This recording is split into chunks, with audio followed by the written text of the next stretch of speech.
Episode 9, Oct, Stars and Gods. Well, actually, we should kind of start off with one of the big elephants in the room is what the hell happened to August. I think we sort of brought this up last episode, did we? No, so that's what we need to address is that we completely missed that at the time of recording. And as we were uploading the previous episode, we had a bit of a aha moment where we realized that we had missed that. So, although I guess we do have some information about it, and what happened to it, because apparently August has been found dead in Florida. Close enough. There was a typhoon, so it could have made its way there. I was saying that Hurricane Katrina 2, Electric Boogaloo. Something like that. I just wonder how many Floridans we just... So yeah, we got a little bit of a insight into what happened there. What's your opinion on the typhoon? Do you think it was a bit of a cop-out, or...? I'm not sure, because they do mention it in the start of episode 9, but when they do the performance in episode 9, they bring up happened last month, which was the same month they went to the training camp. Yeah. Personally, for me, I feel... It kind of feels like it was like a last-minute change maybe in production or something, and they just sort of thrown that idea in as like a I don't think it was last minute, because I think a lot of this was done kind of beforehand anyway. Keeping that in mind that in the preview to episode 8 that it did say August. So my personal feeling is something happened in post-production or something like that, and something went wrong. They had to change it last minute, and it got a little bit fudged around. But as for the actual the excuse of a typhoon hit, although we don't know that it happened in August, to a certain extent, we can kind of theorize that it is. But the closest we got to a solid date was the month before, which, considering this episode's October, the previous month would be September. Correct. Yeah, it's not very clear as to what exactly happened there, and which I'm not a fan of. It sort of feels, so far out of the entire season, this is a little bit of a letdown, just because it kind of feels last minute, or some sort of weird Band-Aid situation. Well, I'm not sure what to think of it, but I'm just kind of seeing if I can find more information before kind of coming to a conclusion. Fair enough. So yeah. Although I think your kind of statement is probably the closest thing we're going to get to confirmation. Probably. So with that out of the way, onto, as you theorized in the previous episode, it basically was kind of a continuation of this arc, or this trio of episodes featuring Photon Maiden, Lyrical Lily, and their... Although Lyrical Lily wasn't really involved with the first one. No. That is correct. Although I will definitely add this kind of, what's the word I'm looking for? Not amendum. What is it? Addendum.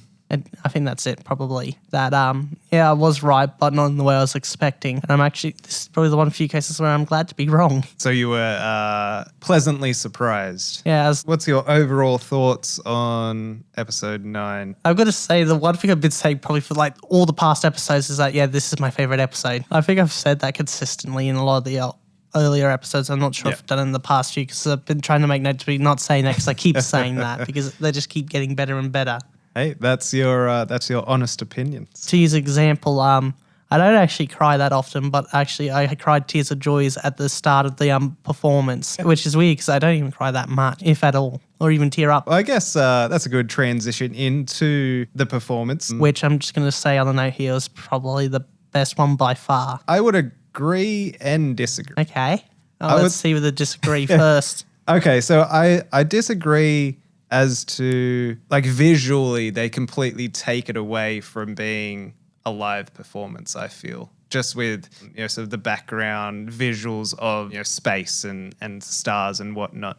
I feel that as it's almost in a completely different category to every other performance that we've seen so far this season. And that's sort of one of the reasons why I rank it so highly, because it's something different. For sure. But then, as for the actual, looking at it as its own thing, it was very nice. I did enjoy, especially the start where, there's this nice very slow and gradual build up, and then as things transition, you had like the visual aspect of the stars and universe kind of coming over like a shadow, which was very, very cool. So yeah, I both agree and disagree. Although, speaking of kind of, well, even though I did mention it when talking about Mermaid's performance, I did find that one actually a bit disappointing. Although I guess disappointing is probably not the right word to use. It's more kind of a disappointment, considering I was expecting something to be, expecting it to be completely different. But I guess if you want to find out a bit more, I guess go check that episode out, even though I kind of probably used a similar just used probably the exact same description I said, exact same reason why I said I was not a fan of it back then. For sure. It still hasn't really grown on me now. Like a lot of the stuff that I'm not a fan of, it does eventually grow on me, but no, not that Mermaid performance. Looking back, definitely that was one which was very lackluster. Especially considering it came right after Rondo's, which was just like probably a very solid second place. Yeah, that's a good point. And especially the whole sort of theme of that episode was that Mermaido were doing something new and, with a collaboration with that American artist. And I think, the song and the performance just it didn't live up to the expectation that I think the episode was trying to set. But as for the song that we heard today in episode 9, what's your thoughts? It's actually really good. And that's the part that brought tears to my eyes. That opening vocals was just amazing. It was cool. Definitely something different, which we haven't heard previously. So that's really nice. Yeah. The only thing kind of stood out to me, a little bit weird, or not weird, but like it didn't feel like a song per se. It felt like something different. It felt more like it's an introduction to something else to me. So like the whole song was like just this build up to this really big point at the end, and then it kind of felt like it would lead into something else. I think that's actually kind of what it does, but we just didn't get to see it. Yeah, so my theory would be that, if this song is going to be featured on like a single release, which the artists are very well known for releasing singles with 2 songs, an A and a B side. This would be the first song, and then it would lead into something else. Although we're about to get another round of singles from all 6 units, considering I've seen the artwork for Peaky Peakies. So it'll be interesting to see if that theory comes to fruition. But other than that, it was a nice song. Although I gotta say, Saki is definitely one of my favorite characters when it comes to like the vocal elements of the unit. Okay. Yep. Yeah. I guess for me, this one was a bit harder to pick out specific vocals, just because there is so many vocalists within the collaboration. Yeah. So it was a bit more difficult for me honing in on. Although when Saki did do her parts and that, she definitely kind of stood out from the crowd. That's just more because Saki's vocals are quite distinctive. Although, actually, I want to see like your top 5 vocalists from the 6 units. I'll do a top 3. Okay. And this is no particular order.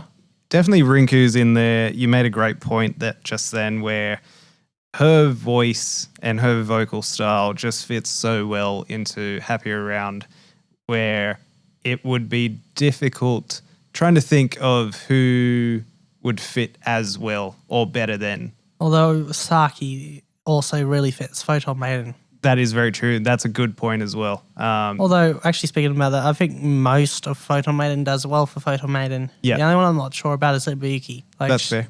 Like, she's probably the one that I kind of don't like the most when it comes to like the vocal part of the performance. Right. And that's out of all the 6 units, but pretty good. Yep. But just kind of if I had to pick someone to be like on the lower rungs, she kind of does draw the short straw. Kayako, definitely. Oh, yeah. Kind of in the same vein of Photon Maiden but just there's something else that sort of kind of stands out above, and kind of somewhere in between. Her voice just fits so well within the music, but it has something a little bit different in it as well. And then this one was a bit tougher. So this is probably like my runner-ups, I guess. Yeah. Because I couldn't really pick Rika or Sabrok. Or Sabrok. I mean, that one's actually quite easy, Sabrok. Like, yeah, Rika's good, but I mean, this is just more my bias here. When she sings, she's good, but just hearing her everyday voice just like makes me want to put a bullet in my brain. Fair enough. Don't get me wrong, I've gotten used to it, but that was like my initial reaction to it. It's like, God, please, someone shoot me. But yeah, definitely like with Sabrok, again, it'd be hard to hear anyone else try and take on Rondo's songs with the same sort of power that she has in her voice. And Rika's just got, something a bit different going on. MVP for episode 9. Oh, I'm just trying to think who I voted for the last 2 episodes, because I know I probably going to accidentally vote for one of them, and I'm trying to kind of spread the love out. I believe last time you voted for SAKI. Yeah, and then the one before that, Noah. So I guess I might as well actually vote for the one character that I've been like wanting to vote for, but being like, no, I can't justify it, and that is Toa. I think it's obvious why. I guess I might as well have at least this episode to be a bit more irrational. Fair enough. I think for me, I'm definitely going to vote for SAKI in this one, just simply because she really pulled everyone along during this episode. I guess honorable mention would be... I guess I'll say my runner-up. I guess Isara. So yeah, Mooney was my runner-up. Favorite scene? The performance. That's fair. Yeah. Although I just had to say that, but really it was just that scene where Toe was like half awake. I just love that scene. Cool. I'm going to have to go with the performance for this one. I think nothing really else stood out for me in particular. Do we even bring up I guess I'll bring up the bingo board, but there's nothing really to update on that. I don't think there will be for the rest of the season unless something happens. That is definitely nothing to tick off on the bingo board this week. And on that note, theories for next episode. Well, it's going to be cold, I guess. Yeah, that's what we know, but it may even be it's going to be an episode focused on Happy Around and Peaky Peaky, so I wonder if there's going to be a collab between the two, which would be an awesome callback to First Mix, because there was sort of a collab between the two. I would tend to agree that I think this is like a new theme has emerged from these series of episodes where moving forward there's probably going to be more and more collab performances. So yeah, if the theory is correct, where next episode we get Happy Aroundo and Peaky Peaky, that'll be cool, and that'll be a cool sort of little throwback to First Mix. With that in mind, do you think Rondo and Mermaido would do a collab, and any theories on that? Well, they kind of did that in the OVA, so it would be kind of already been done, but I think out of all the units, I think Rondo and Merm4ID are the only ones that could really mix together with each other well, because I don't think Rondo could mix well with the other units. I think Rondo has potential to mix with Photon Maiden. I was more thinking Peaky. I was thinking Peaky as well, but yeah, Happy Around would be out of the question. Off, and Lyrical Lily definitely. Oh, that would be. Although maybe it would be interesting. Maybe. Yeah. So yeah. Although a collab between Happy Aroundo and Lyrical Lily, I think that would be pretty good. It could be. It could be. That's an interesting thought. One last thing, I guess. The title of episode 9, Stars and Gods. I guess, we got a lot of stars. Yeah, not a lot of God. Not a lot of gods. But who needs a lot of God nowadays? He's kind of a bit overrated. Okay, so I'm doing a good job this episode. I guess I'm pissing off everyone today. Who's next on my list to piss off? Oh, okay. Well, that's not going to be good for my long-term well-being. Do you think maybe anything within the theme of Harvest Festival, Halloween, could have been a connection to gods? Yeah, but it's a very loose connection, I'd say. I think so, yeah. I definitely know there's going to be one person disappointed, because I think I saw in the comment for the last episode when going through Crunchyroll on kind of being a bit skeptical about them kind of doing the God, kind of the God part of the name. And I think he's kind of sort of right. Because, there was definitely a strong holy element to the last episode with the hymns and that. No, I think that's a fair point. Other than that very loose reference that they threw in there of, the history of Halloween, it didn't have the same reference as we got in episode 8. The focus on religious music and hymns and that sort of thing. So, yeah. Although all I can say about next episode is I'm just glad to get more Peaky Peaky. But, of course, I think I could never get enough of them. Like, I think they're still my most listened to on like Spotify. Although the funny thing is, even though they're like my number one most listened to, I'm not actually the number one person who listens to them the most. I think it was like second or third. Still definitely an accomplishment. Although I was apparently the person who listened to Happy Around the most. So yeah, what do we have? Social media, yeah.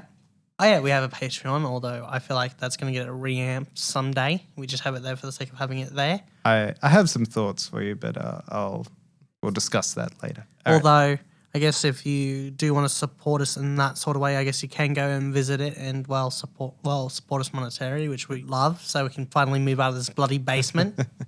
Absolutely. Let us know your thoughts on episode 9, Stars and Gods.